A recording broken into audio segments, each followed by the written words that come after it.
The concept of furries. It's been around for a while now. You've likely heard of furries. Today on the podcast, we look at what this is all about and whether we should be worried. Welcome to the Happy Families podcast. Today, real parenting solutions for some really big parenting problems. This is Australia's most downloaded parenting podcast. We are Justin and Kylie Coulson. And hun, furry fandom, gaining visibility in youth culture. There's more and more noise about it. We need to understand what it means, especially from a mental health perspective. In the past few days, this has been blowing up in the media. I was on the Today Show yesterday talking about it. This was the reaction of Lucy Zelich on 2GB. So a furry is somebody that identifies as an animal, right? As a dog, a cat, you name it, right? And this is something that was brought to my attention. Actually, I was phoned by a parent this afternoon to tell me that this is going on in their particular area. And I was also made aware of it the other day, that this is occurring at a Catholic school in the Hills district where they do have a furry. The parent that spoke to me today said that at their school that they've been made aware of this, it is a dog, and that they have been told, the students have been instructed that when this child barks like a dog, that they are just they are to act as though this is completely normal. It is a disgrace. And it's an absolute and utter embarrassment that we as a Western society have allowed things like this to happen, that we are encouraging this behaviour. At what point are we going to realise that we've started to make grave mistakes in the way that we are raising our next generation? You've got parenting websites that are saying, adopt the art of parenting without saying no. Alternative ways of saying no to a child. Don't give your child trauma and say no to them. How about you give your kid a smack and teach them some respect and to actually grow up as a responsible, functioning adult that's going to contribute to society and not put on a damn collar and act like a dog in a classroom. Them some fighting words there. There's a lot going on. So the first thing we need to emphasise is that smacking is not going to solve this problem. Lucy might have some big opinions around this, and I want to support several of them. But smacking your children is not going to be helpful. And the other thing that I quickly want to jump in with, even though I know that you're bursting to jump in, is Gabor Mate and his everything that happens in our life as a result of childhood trauma. I don't think that that's helpful in this conversation either. Outside of that, though, go for it, Mrs. Happy Families. As a non-psyche person, what are your thoughts? I think Lucy's spot on when she says that as a society, we're doing our children a grave injustice when we let this become normal.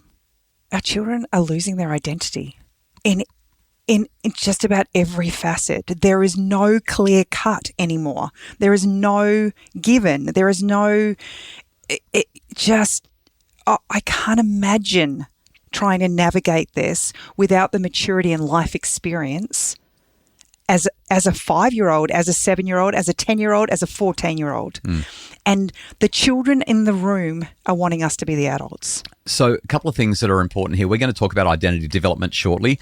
This is very much an identity issue, but it's an identity issue because of this thing that they call the affirmation model. So in psychology across much of the Western world right now, especially in Australia, when somebody identifies as anything at all, the psychological focus is on affirmation rather than what psychology once did, which was to ask questions and help a person to do the inner work to figure out who they are, what they value, and what's really going on. I have all the compassion in the world for any family who is going through this. For parents who are going through this, this is going to be a really big challenge. For children who are going through it, it's even bigger. But I'm also a little bit frustrated because I don't believe that it's necessary that families go through this. And that's what I want to talk about as we discuss what it is to be a furry and how this works. So how popular is this? I mean, we're seeing this more and more. I'm seeing it even when we're out on the streets. Yeah, visibility is blowing up, right? It really is. But what is the data actually telling us? So we don't have very much data. Understandably, it's really hard to collect data in this particular arena. The average age apparently is about 28. Okay, so while there are lots of kids who are starting to say, identify as a wolf or a dog or a pussycat or whatever it is, the average age of a quote-unquote furry is 28. So we are dealing with mentally unstable adults primarily, although there's a trickle down, and it's primarily pushed by social media. What else do we know about this?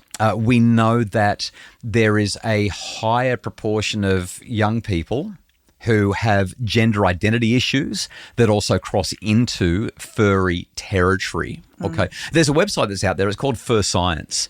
Heaps of info there. I don't know how credible this website is, primarily because the focus is on affirmation and on reducing stigma. So to me, that doesn't feel like it's going to be balanced and neutral information to support our children's interests and ensure their well-being. Fundamentally, though, I'm just concerned about what's going on in the heads of kids and adults who are identifying this way. So what you're suggesting is that what we're dealing with here is really a mental health issue.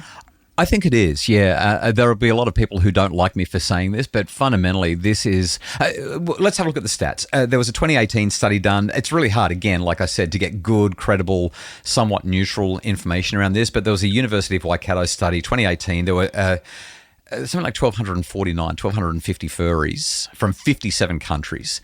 And what they found was this, and this to me is alarming. 38.5% of furries have reported an attempt on their own lives.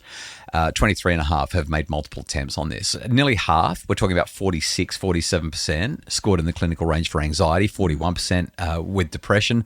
So these are obviously mental health challenges at rates that vastly exceed the normal general population in terms of what we see on average with our typical population. There are definitely mental health challenges going on here. I think that this comes down a little bit to parenting, or not a little bit, probably quite a lot to parenting as well. But fundamentally, mental health, identity issues, and parenting, I think, are at the core of it. So I guess a question to explore would be, is the community, the furry community, actually attracting those who are already struggling, or is the community actually contributing to the issue? And I would say yes to both. I would say it's both column A and column B. When you've got somebody who's struggling with all of these mental health challenges, they're not doing the inner work, they're not really working through the process that's required to understand who they are and why they are struggling with either mental health issues or trauma. I mean, well, let's pull on the Gabor Mate thing for just a second and say that there has been some childhood trauma for some of these kids. They adopt these animal alter egos. They're called fursonas, like as opposed to a persona, it's a fursona, very clever play on words. Influences their identity. They create these alternative identities, so they think that they really do need to go to the toilet in kitty litter. They really do believe that they can respond to people's questions with purring or growling or barking, and they get all this affirmation which just reinforces the identity that they've got. And it's happening quite often at this crucial time of identity development during adolescence, where they're supposed to be developing a healthy self-concept. And so you get this double-edged sword, right? Because when they step into furry land and they get all this affirmation because so many people are afraid that the kids are going to be hurt if we don't affirm them, they get this temporary escape and it feels really good. And then they also avoid any real-world challenges. So avoidance reinforces the anxiety and makes things worse. Fundamentally, this identity issue and the mental health challenges that are associated with it, to me, again, seem to be at the core of it. So after the break, we're going to talk about whether or not it's a safety issue and what we can do as parents if we're worried about our kids heading in this direction.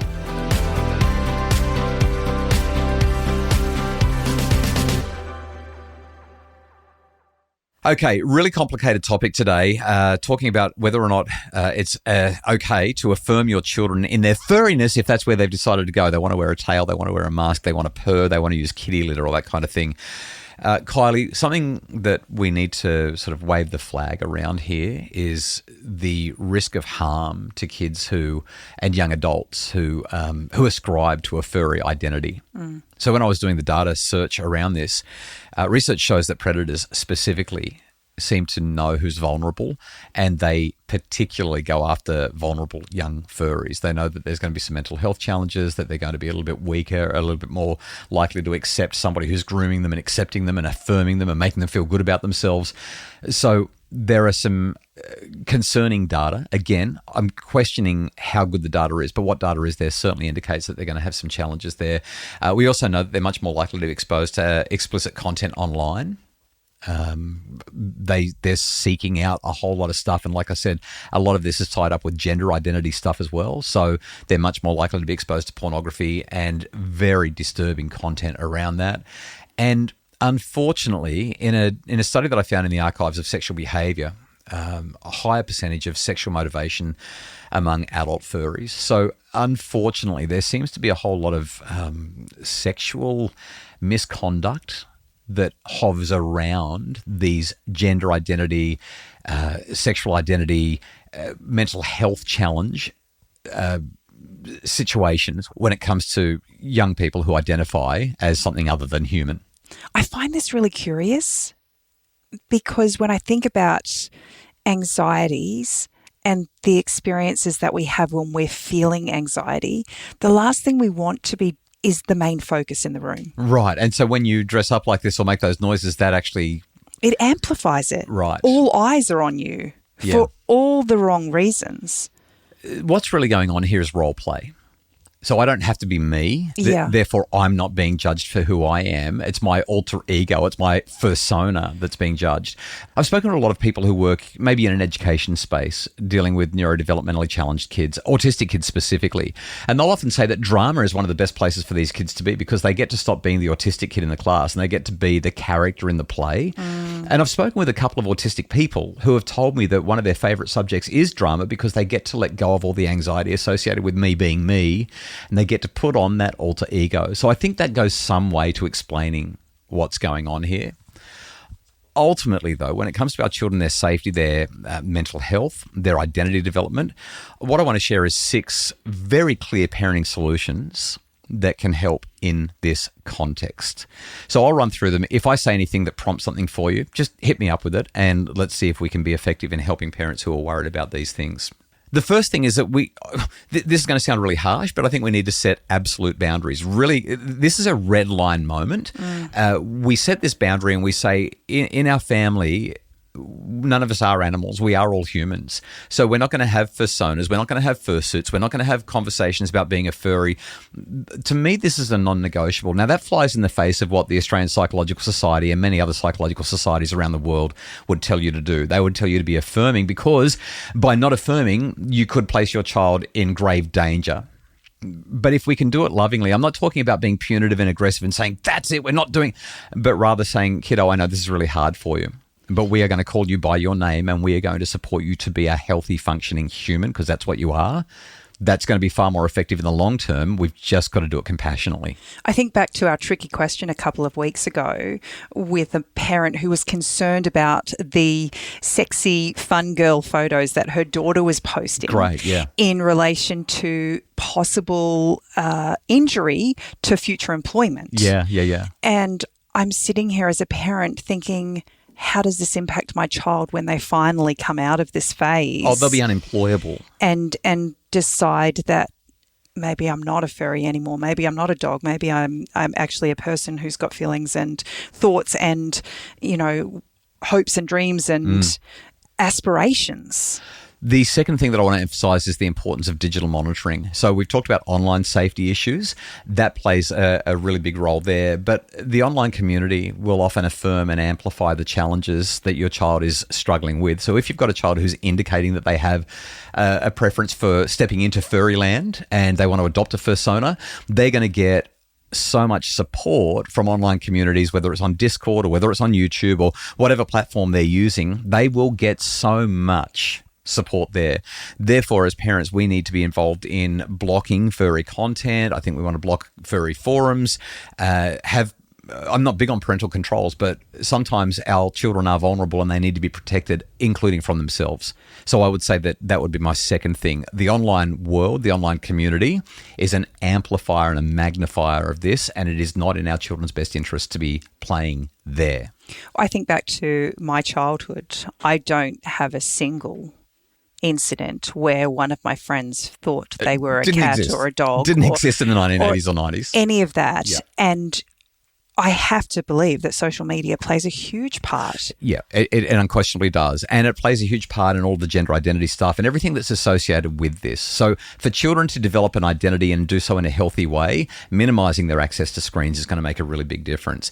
Third, redirect their interests. I want to see parents channeling our children, their children's creativity and interests towards healthy outlets like traditional art and sport and conventional social activities. Get off the internet, step away from anime and get into the real world face to face with people who also do not think that they are animals, right? Go and become part of a team somewhere doing something and it'll make a difference. My fourth one, got to build real world connections. I think this is imperative. Right. Relationships are the heart of well-being. And typically, if you've got a child who's struggling with anxiety, struggling with depression, my bet is that they are involved in social circles where their relational needs are not being supported. Therefore, they are going online, they're getting all the affirmation and support from these online communities, and that's where they want to be, and they start to... You become the average of the 5 people you spend the most time with, right?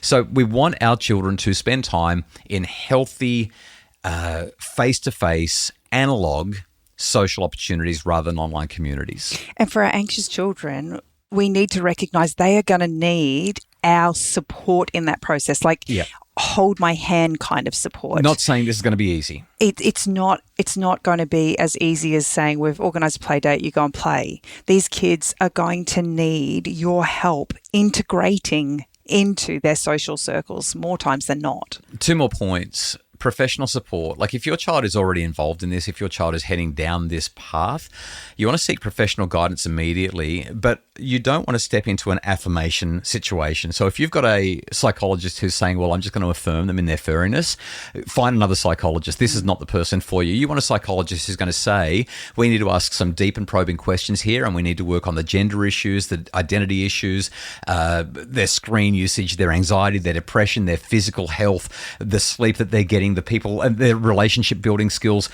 Those are the things that are going to help your child to thrive, not affirmation of furry status. And the last one is, as parents, we've got, and I said this at the outset, I want to re-emphasize it now, compassionate framing. Our job as parents is to focus on protecting our kids, not punishing our kids. So our conversation point should be something like this. I love you no matter what. I love you no matter how you identify, no matter what you choose. But I also love you too much to let you risk your mental health by continuing down a pathway where you start to think that you are not a human, because you are. You are a loved and needed and valued and worthy human and part of our family. And we are going to affirm that because that's who you are. You're our son. You're our daughter. You're the one that we will weep with as you work through these hard things. That is going to be really, really hard.